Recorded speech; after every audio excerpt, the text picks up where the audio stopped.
I promise we're not going to get you fired by the end of this, Michael. Please don't. Okay, all right. But we are going to be lively, and I'm going to pick on people who are looking at their phones. I'm watching you. Okay, now that I have your attention, do you remember that story that I pitched to you about Olympic? I do. And this is totally not a prefabricated conversation that we had beforehand to set this all up. But, you know, the thing is, you wrote about Olympic. It got into, you know, the ether because, you know, VentureBeat's one of the more important publications out there.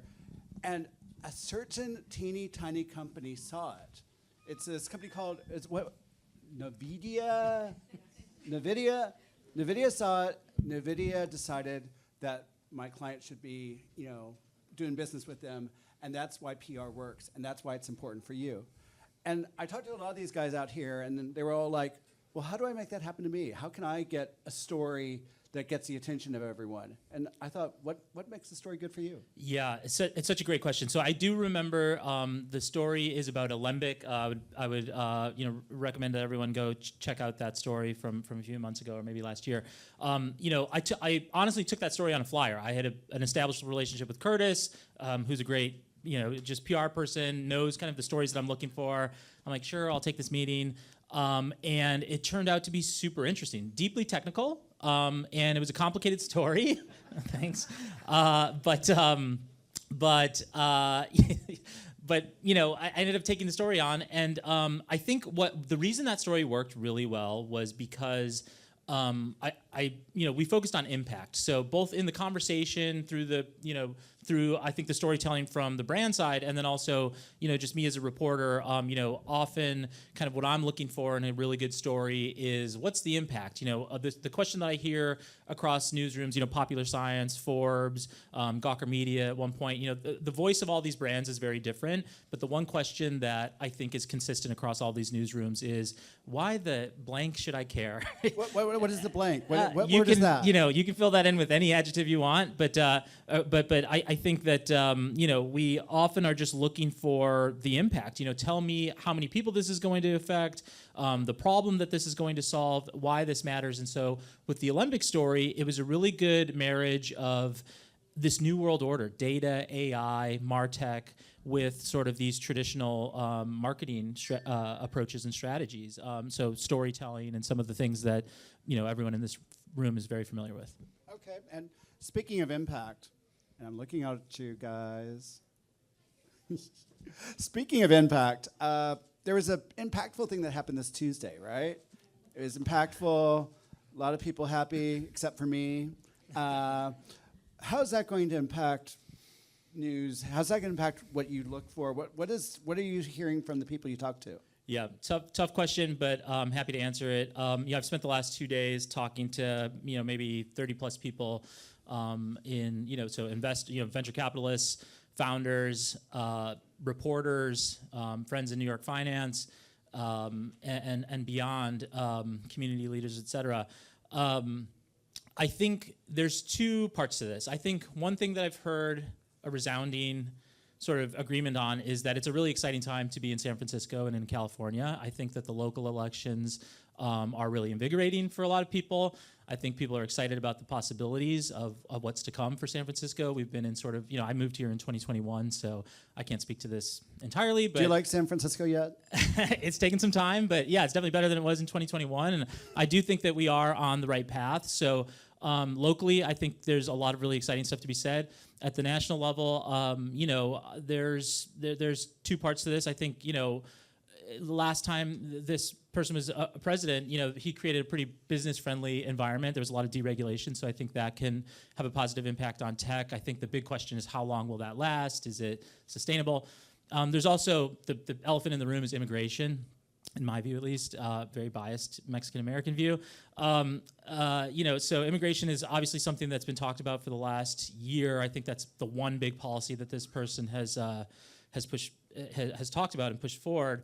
I think that even if immigration tightens, the global talent rate, the talent race at this point is pretty global. It's remote, it's decentralized. So I think the smartest founders are looking in places around the world, frankly, for the best talent. And those that are open to those new approaches, I think, will be most successful.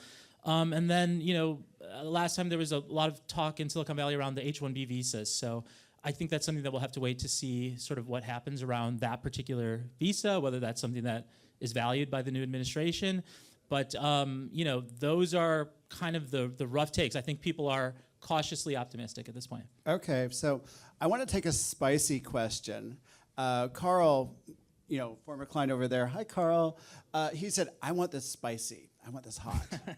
So what is the spiciest thing you want to say that won't get you fired but might raise some eyebrows? Ooh, oh my gosh, Curtis. Okay, well, you picked the right person, I guess.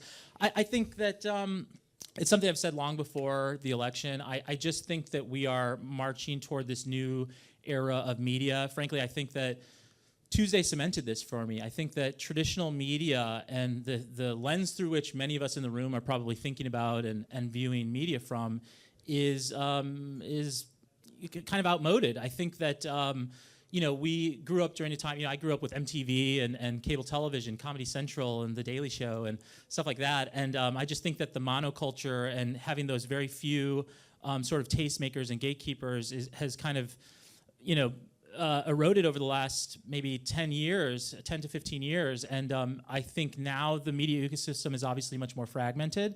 That means that things are becoming more niche. So for marketers, that means more personalized, more specifically tailored to each individual. When I think about the news feeds, I think something that this election revealed, frankly, is that we're all being siloed more and more so. There were a lot of really bad takes ahead of the election that I think were proven to be catastrophically wrong. And part of that reason is because the echo chamber that we talked about in 2016 is now just like a really thin silo where you're being fed the information that basically these algorithms think that you want to see. And so my spicy take is that the monoculture is kind of dead, and that I think that the media ecosystem is much more fragmented, and it's worth looking at some of these new avenues because clearly that was, those were influential and those were a big part of, I think, what worked in the presidential election. I think for marketers and for businesses, those that find those platforms, find those venues, they're going to be the most successful. Now, we're looking at a bunch of marketers here. All I see, marketers. What do you think they want to know when it comes to, marketing topics that are most interesting to you and VentureBeat right now? I'm so sorry. Can you rephrase? I was trying to be cute. Yeah. So, what do you think are the hot marketing topics that you care about? The hot marketing topics that I care about, hyper-personalization, I would say, is a really big one. This gets to sort of that fragmentation. I think that, marketers are going to move from just pure storytellers to those that are the bridge between the brand and the tech. So I think marketers have to get a lot better. All of you, I'm sure, are great storytellers, but are you good with data? Are you good with artificial intelligence? Are you good with the MarTech? I think that, that is going to be critical. And what else? And then I think data, just how your relationship to the data and the customer, I think, is also really important. So transparency around how you're handling customer data, making that clear to the customer, building that trust. I think to speak again to this kind of new world order of media, it's all about authenticity in my view. The reason why Joe Rogan is the most popular podcaster, just to take one example, it's because people think he's authentic. They think that he speaks the way that you would talk to someone at a bar and the way that you would talk to a friend, more so than a David Muir from ABC News or, pick any other example from traditional media. How dare you talk about my boyfriend that way? No, I mean, I obviously respect his work, but and I think there will be continued value in those brands, but especially among, a certain demographic. But I do think that it's worth looking at, one of the big blind spots that I had 5 days ago that I no longer have is just how incredibly influential, Joe Rogan and Theo Von and some of these guys are. We actually invited him over, but you were the one who accepted the invite. Talk to me about the rise of the chief brand technologist. What do you think that's all about? Chief brand technologist. I mean, it's one of the most exciting roles, I would say, that I'm hearing more and more about. I think that it will be extremely relevant in the new year. And it kind of gets back to this point that I was making about, being that bridge between the storytelling and the brand. CMOs are going to be in, I think, some of the most powerful positions as we sort of enter this new world order, because you're going to be able to help make sense of this gap between these two worlds. There's kind of the technical people who are sort of siloed and focused on their work. There's sort of the storytelling and the narrative spinning and the media. I think CMOs are at this really interesting place in between both of those worlds, where they can help, like, normies, as we call them, or like just non-technical people, understand some of these new data-driven tools. Now, let me ask the audience over here. Hey guys, hey. So have any of you used ChatGPT or AI to write a press release? Okay, all right, I appreciate honesty. Yes, yes. Michael, can you tell when that happens? Oh, that's a really good question. You know what? But I don't. It's not offensive to me. I think that because some people are using it really well, and some people are not. I think it's really obvious when it's not used well. And again, it goes back to that impact. Are you, like, I would actually encourage you, frankly, to prompt ChatGPT or Claude or whatever AI model that you're using to say, like, what's the impact story here? Like, why should we care? The way that I engage with AI should be similar to the way that you engage with AI. Like, as an editor, I'm asking, what's the impact? Why does this matter? Questions like that. And I think that CMOs should probably be asking similar questions. Okay, all right. And this is a question that I got from a CMO, and I'm going to read it out, word for word, because I don't want to mess it up. What are some of the AI-based applications, like the new Airtable release you recently covered, that you think will change the nature of work and how marketing works?